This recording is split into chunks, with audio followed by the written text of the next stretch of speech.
बच्चों, कनेक्टेड में आपका स्वागत है। बच्चों, आज हम हमारी आपराधिक न्याय प्रणाली नामक पाठ पढ़ेंगे। इस पाठ के अंतर्गत हम निम्नलिखित चीजें सीखेंगे।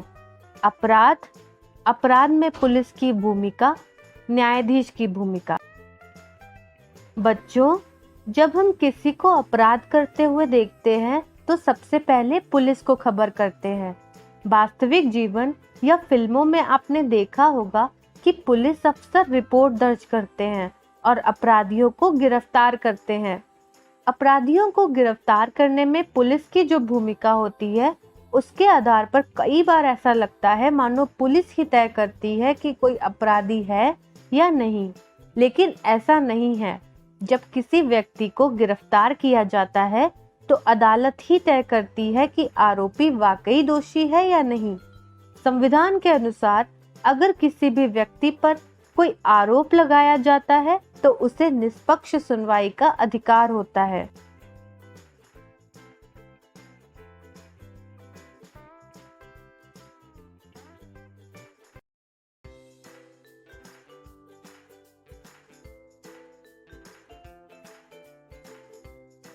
बच्चों, क्या आप जानते हैं कि निष्पक्ष सुनवाई का मौका हासिल करने का क्या मतलब होता है? क्या आपने एफआईआर के बारे में सुना है? या क्या आप जानते हैं सरकारी वकील कौन होता है? इस अध्याय में हम चोरी की एक काल्पनिक घटना के जरिए ये समझने की कोशिश करेंगे कि न्याय पाने की प्रक्रिया किस तरह चलती है और आपराधिक न्याय व्यवस्था में अलग अलग लोगों की क्या भूमिका होती है। ध्यान रखें कि ज्यादातर मामले उसी प्रक्रिया से गुजरते हैं जिसका हमने अपने काल्पनिक उदाहरण में जिक्र किया है। फलस्वरूप इन प्रक्रियाओं को समझना और आपराधिक न्याय व्यवस्था में अलग अलग लोगों की भूमिकाओं को समझना महत्वपूर्ण होता है। अगर कभी ऐसा मौका आता है तो यह जानकारी आपके लिए उपयोगी साबित हो सकती है। तो आइए बच्चों, शुरू करते हैं अपनी एक काल्पनिक घटना से। मुंबई के एक घर में पिछले 1 घंटे से श्रीमती शिंदे अपने गले का हार ढूंढ रही हैं। श्रीमती शिंदे: मुझे ठीक से याद है, मैंने यहीं रखा था। श्रीमान शिंदे: जल्दी कीजिए मैडम, हमें देर हो रही है। श्रीमती शिंदे: मुझे मेरे गले का हार कहीं नहीं मिल रहा है। मुझे लगता है शांति ने मेरा हार चुराया है। वैसे भी वो आजकल मेरे कमरे की सफाई करने में ज्यादा समय लगाती है। शांति हेमराम पिछले 3 वर्ष से इस घर में कार्य कर रही है। श्रीमती शिंदे: शांति, अब क्या तुम चोरी भी करने लगी हो, और वह भी मेरा सोने का हार? अपना बक्सा लाओ, मैं अभी तलाशी लूंगी। हमने पुलिस को भी बुला लिया है। शांति: मैडम, मैंने चोरी नहीं की है। शिंदे साहब बक्से की तलाशी लेते हैं। उसमें एक लिफाफे में 10,000 रुपए मिलते हैं। शिंदे साहब को यकीन हो जाता है कि शांति ने हार बेच दिया है। शांति: साहब, मैंने चोरी नहीं की है। मैं और मेरा भाई पिछले 1 साल से पैसे जमा कर रहे हैं ताकि हम गांव जाकर बैल खरीद सकें। श्रीमान शिंदे थाने जाकर शांति के खिलाफ चोरी की एफआईआर दर्ज करा आते हैं।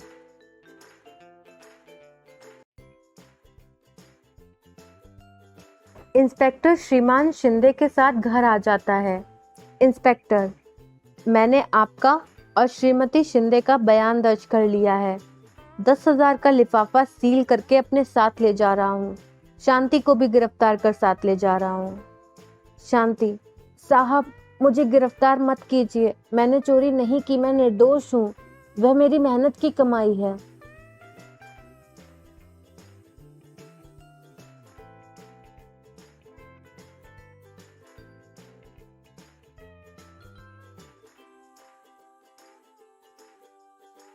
शांति का भाई सुशील आता है। सुशील: साहब, शांति को छोड़ दीजिए। इंस्पेक्टर: उसने चोरी की है, तुम जाकर जमानत का आदेश लेकर आओ। सुशील: लेकिन मैं वकील की फीस कहाँ से दूंगा, और उसके लिए जमानती कौन बनेगा? हमारी सारी कमाई तो आपने सील करके अपने पास रख ली। सब इंस्पेक्टर राव सुशील को भी 2 दिन तक हवालात में रखता है। उसे सब इंस्पेक्टर राव एवं कई कांस्टेबल पीटते हैं और गालियां देते हैं। वे उस पर दबाव डालते हैं कि वह इल्ज़ाम कबूल कर ले। वे उसे ये मानने के लिए कहते हैं कि वह और उसकी बहन शांति घरेलू नौकरों का एक गिरोह चलाते हैं और वह गिरोह घरों से गहने चोरी करता है। शिंदे के पड़ोस से गहनों के गायब होने की कुछ और शिकायतें भी आ चुकी थी। जब सुशील बार बार यही कहता रहता है कि वह निर्दोष है और फैक्ट्री में मजदूरी करता है, तो 2 दिन बाद पुलिस उसे छोड़ देती है। अदालत ने 1 महीने बाद शांति की जमानत की अर्जी मंजूर कर ली, लेकिन कोई भी 10,000 रुपए के लिए उसका जमानती बनने को तैयार नहीं था। नतीजन जमानत के बावजूद वह जेल में ही पड़ी रही। वह गहरे सदमे की हालत में थी। उसे मुकदमे के नतीजे की चिंता सताए रहती थी। शांति सोचती थी कि उसका क्या होगा। सिर्फ मालकिन के शक की वजह से वह सलाखों के पीछे पहुंच गई थी। जो पैसे उसने जोड़े थे, क्या वह उसे वापस मिल पाएंगे? पुलिस ने मजिस्ट्रेट की अदालत में आरोप पत्र दायर किया है। अदालत की ओर से आरोप पत्र और गवाहों के बयान की एक नकल शांति को दे दी जाती है। शांति अदालत को बताती है कि चोरी के इस झूठे इल्जाम से बचने के लिए उसके पास कोई वकील नहीं है। मजिस्ट्रेट महोदय शांति की दलील सुनकर अधिवक्ता कमला रॉय को सरकारी खर्चे पर बचाव पक्ष का वकील बना देते हैं। संविधान के अनुच्छेद 22 के अनुसार प्रत्येक व्यक्ति को एक वकील के जरिए अपना बचाव करने का मौलिक अधिकार प्राप्त है। संविधान के अनुच्छेद 39A में ऐसे नागरिकों को वकील मुहैया कराने की जिम्मेदारी राज्य के ऊपर सौंपी गई है, जो गरीबी या किसी और वजह से वकील नहीं रख सकते। अधिवक्ता कमला रॉय शांति से अदालत में मिलती है। शांति, यह मेरे मुकदमे के कागज में मेरी मालकिन ने मुझ पर झूठा चोरी का आरोप लगाया है।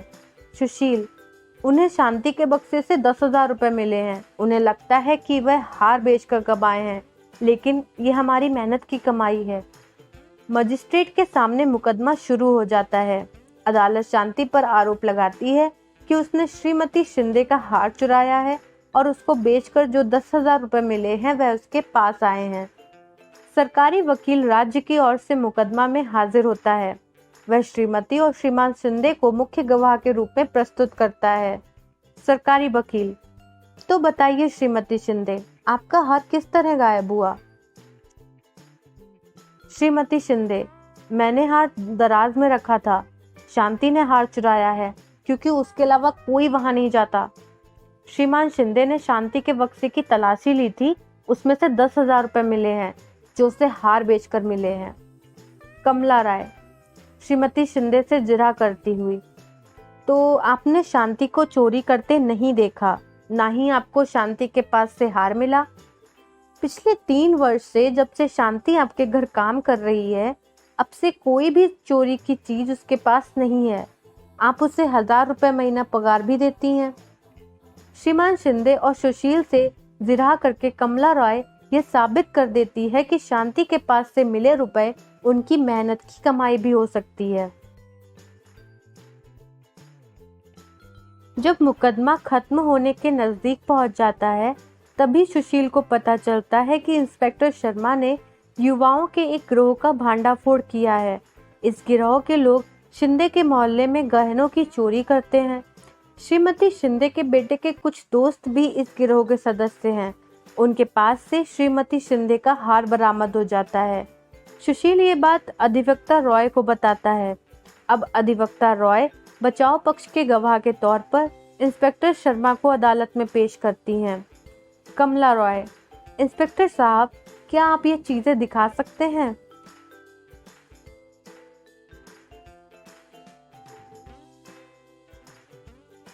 श्रीमती शिंदे अपना हार पहचान लेती हैं।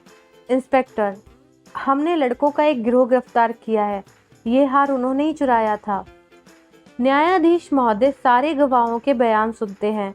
इंस्पेक्टर शर्मा का बयान सुनने के बाद अधिवक्ता रॉय न्यायाधीश के सामने ये दलील देती हैं कि अब शांति निर्दोष साबित हो चुकी है, इसीलिए उसे बरी कर दिया जाए। न्यायाधीश, शांति, आपको चोरी के इल्जाम से बरी किया जाता है। पुलिस ने जो 10,000 रुपये आपके पास से बरामद किए थे उन्हें भी आपको लौटा दिए जाएंगे। मैंने लिखित फैसले में इस बात पर जोर दिया है कि तफ्तीश में सब इंस्पेक्टर राव की लापरवाही की वजह से शांति आपको जेल जाना पड़ा। तो बच्चों, इस घटना के आधार पर आप देख सकते हैं कि पुलिस, सरकारी वकील, बचाव पक्ष का वकील और न्यायाधीश, ये 4 अधिकारी आपराधिक न्याय व्यवस्था में मुख्य लोग होते हैं। इस मामले में आपने इन चारों की भूमिकाओं को भी देख लिया है। आइए अब हम ये जानें कि अपराध की जांच करने में पुलिस की क्या भूमिका होती है। पुलिस का एक महत्वपूर्ण काम होता है किसी अपराध के बारे में मिली शिकायत की जांच करना। जांच के लिए गवाहों के बयान दर्ज किए जाते हैं और सबूत इकट्ठा किए जाते हैं। इस जांच के आधार पर पुलिस अपनी राय बनाती है।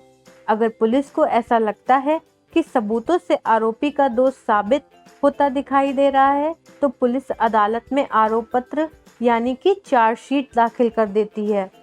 जैसा कि अध्याय की शुरुआत में ही कहा गया था कि यह तय कर देना पुलिस का काम नहीं है कि कोई व्यक्ति दोषी है या नहीं, यह न्यायाधीश को तय करना होता है।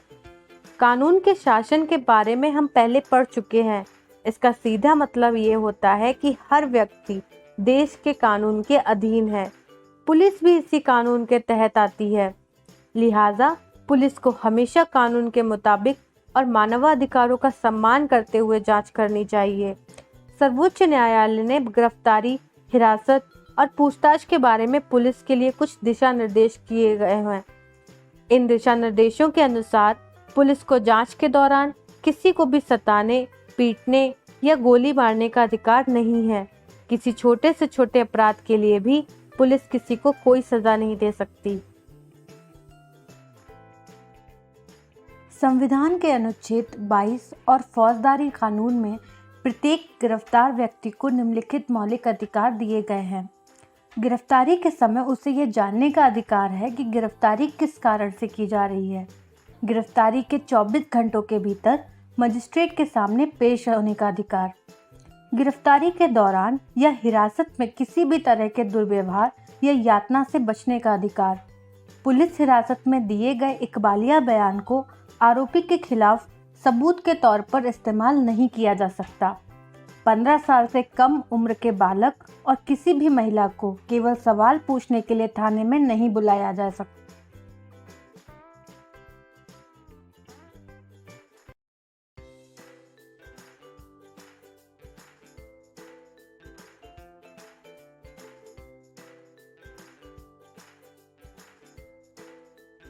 सर्वोच्च न्यायालय ने किसी भी व्यक्ति की गिरफ्तारी, हिरासत और पूछताछ के बारे में पुलिस एवं अन्य संस्थाओं के लिए कुछ खास शर्त और प्रक्रियाएं तय की गई हैं। इन नियमों को डीके बसु दिशा निर्देश कहा जाता है। इनमें से कुछ दिशा निर्देश इस प्रकार हैं। गिरफ्तारी या जांच करने वाले पुलिस अधिकारी की पोशाक पर उसकी पहचान, नाम पट्टी तथा पद स्पष्ट व सटीक रूप से अंकित होना चाहिए। गिरफ्तारी के समय अरेस्ट मेमो के रूप में गिरफ्तारी संबंधी पूरी जानकारी का कागज तैयार किया जाए। उसमें गिरफ्तारी के समय व तारीख का उल्लेख होना चाहिए। उसके सत्यापन के लिए कम से कम एक गवाह होना चाहिए। वह गिरफ्तार सदस्य के परिवार का व्यक्ति भी हो सकता है। अरेस्ट मेमो पर गिरफ्तार होने वाले व्यक्ति के दस्तखत होने चाहिए। गिरफ्तार किए गए, हिरासत में रखे गए या जिससे पूछताछ की जा रही है, ऐसे व्यक्ति को अपने किसी संबंधी या दोस्त या शुभचिंतक को जानकारी देने का अधिकार होता है। जब गिरफ्तार व्यक्ति का दोस्त या संबंधी उस जिले से बाहर रहता है तो गिरफ्तारी के 8 से 12 घंटे के भीतर उसे गिरफ्तारी के समय, स्थान और हिरासत को जगह के बारे में जानकारी भेज दी जानी चाहिए। प्रथम सूचना रिपोर्ट या प्राथमिकी FIR। पुलिस FIR दर्ज होने के बाद ही किसी अपराध की पड़ताल शुरू कर सकती है। कानून में कहा गया है कि किसी संज्ञेय अपराध की सूचना मिलने पर थाने के प्रभारी अधिकारी को फौरन FIR दर्ज करनी चाहिए। पुलिस को यह सूचना मौखिक या लिखित किसी भी रूप में मिल सकती है। FIR में आमतौर पर वारदात की तारीख, समय और स्थान का उल्लेख किया जाता है। उसमें वारदात के मूल तथ्यों और घटनाओं का विवरण भी लिखा जाता है। अगर अपराधियों का पता हो तो उनके नाम तथा गवाहों का भी उल्लेख किया जाता है। एफआईआर में शिकायत दर्ज कराने वाले का नाम और पता लिखा होता है। एफआईआर के लिए पुलिस के पास एक खास फॉर्म होता है। इस पर शिकायत करने वाले के दस्तखत कराए जाते हैं। शिकायत करने वाले को पुलिस से एफआईआर की एक प्रतिलिपि पाने का कानूनी अधिकार होता है। आइए बच्चों, अब जानें कि सरकारी वकील की क्या भूमिका होती है। किसी आपराधिक उल्लंघन को जनता के विरुद्ध माना जाता है। इसका मतलब ये है कि वह अपराध केवल पीड़ित व्यक्ति को ही नुकसान नहीं पहुंचाता, बल्कि पूरे समाज के प्रति अपराध होता है। आपको पिछले अध्याय में दहेज के लिए सुधा की हत्या की घटना याद है? आरोपी लक्ष्मण और उसके परिवार के खिलाफ यह मुकदमा राज्य की ओर से दायर किया गया था। इसीलिए इस मुकदमे को राज्य यानी दिल्ली प्रशासन बनाम लक्ष्मण कुमार एवं अन्य का नाम दिया गया था। इसी तरह शांति वाले मुकदमे को भी श्रीमती शिंदे बनाम शांति हेमब्राम की बजाय राज्य बनाम शांति हेमब्राम के नाम से जाना जाता है। अदालत में सरकारी वकील राज्य का पक्ष प्रस्तुत करता है। सरकारी वकील की भूमिका तब शुरू होती है जब पुलिस जांच पूरी करके अदालत में आरोप पत्र दाखिल कर देती है। सरकारी वकील की इस जांच में कोई भूमिका नहीं होती, उसे राज्य की ओर से अभियोजन प्रस्तुत करना होता है। न्यायालय के पदाधिकारी के रूप में उसकी जिम्मेदारी है कि वह निष्पक्ष रूप से अपना काम करे और अदालत के सामने सारे ठोस तथ्य, गवाह और सबूत पेश करे, तभी अदालत सही फैसला दे सकती है।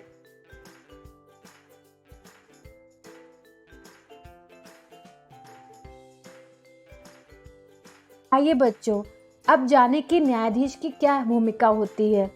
न्यायाधीश की वही हैसियत होती है जो खेलों में अंपायर की होती है।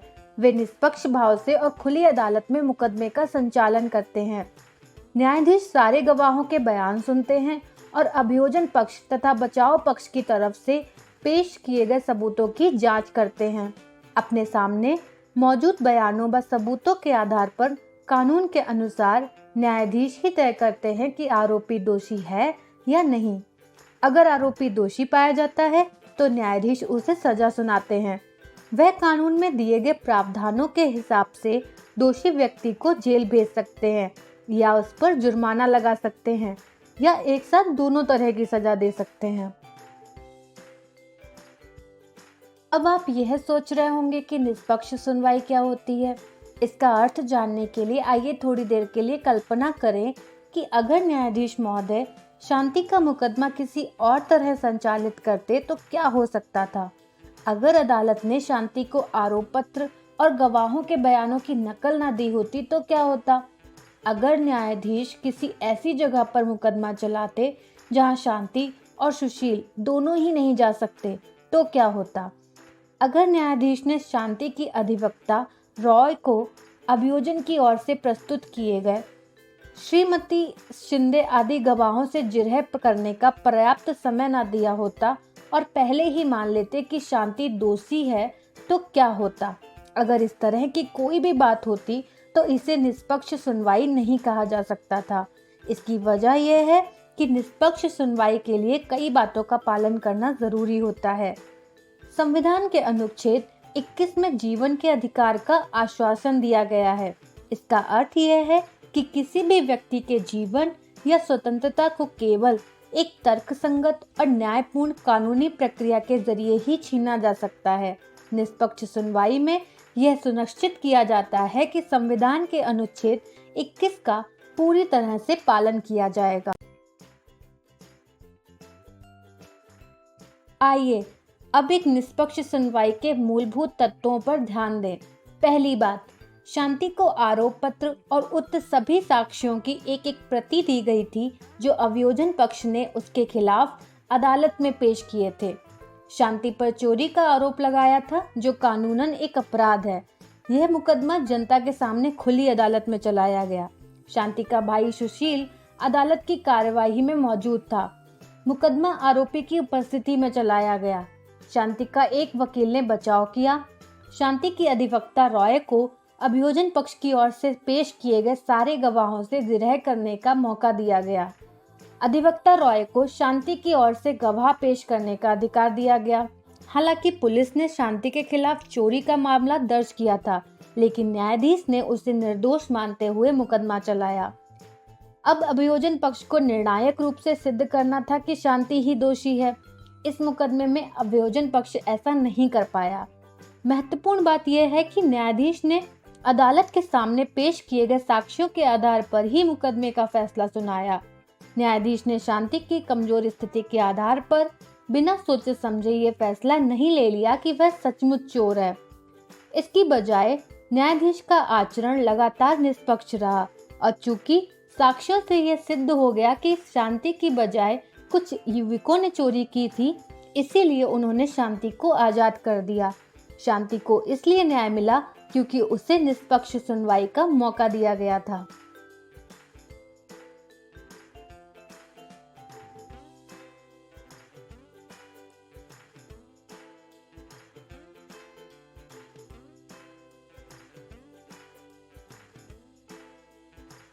तो बच्चों, इस अध्याय में हमने जिन लोगों का जिक्र किया है, संविधान और कानून दोनों में ये कहा गया है कि उन लोगों को अपनी जिम्मेदारी सही ढंग से निभानी चाहिए।